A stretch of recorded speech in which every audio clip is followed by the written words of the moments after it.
We're going to talk for a while about helmets and big wave skydiving. But before we get started, I want to ask you, have you ever seen one of these? This is what we used to use for skydiving. It's called a frap hat.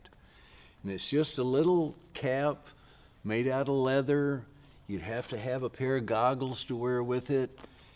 And if you sew a little pocket in the ear, you can put a ditter in there to hear your break-off altitude.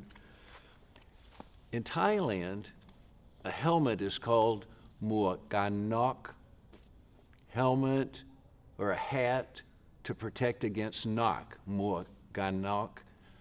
But this is called muakanfun, which means a hat to protect against dust. And that's about all it would do. We believe that helmets are important for big wave skydiving.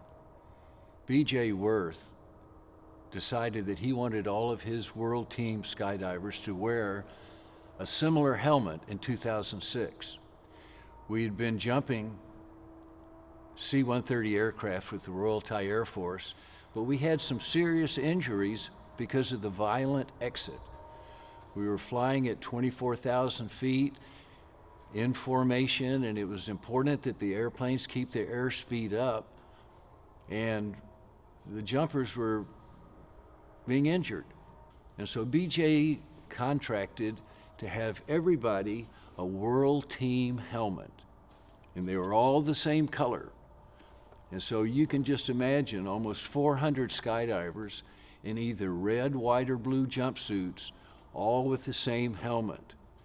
You really had to key on rigs and maybe even the size shoes that the people were wearing to make sure that you were docking in the right place. In talking about helmets for big wave skydiving, it's really important that you have good vision.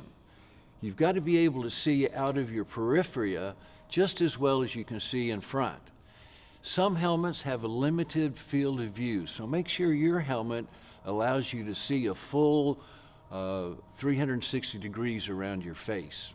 An important consideration might be, does your visor have a hole where you can exhale the carbon dioxide rich air out of your helmet? If you have your visor down and collect the warm air in your helmet, fogging could take place. But if you can purse your lips and exhale, that would make sure that your visor stays clear. Most helmets these days have a solid piece in front of the face, helping to protect the mouth and the chin. But it's also important that you be able to see the mouth so that you can communicate if you're able to read lips.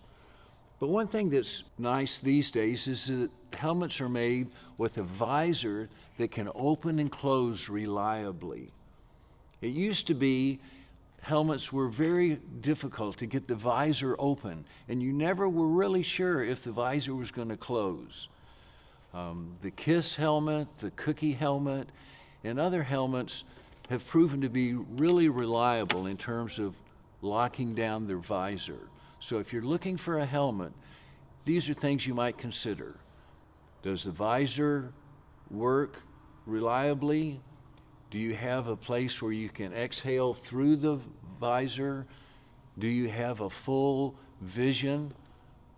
These are factors as you find a good helmet for skydiving big wave formations.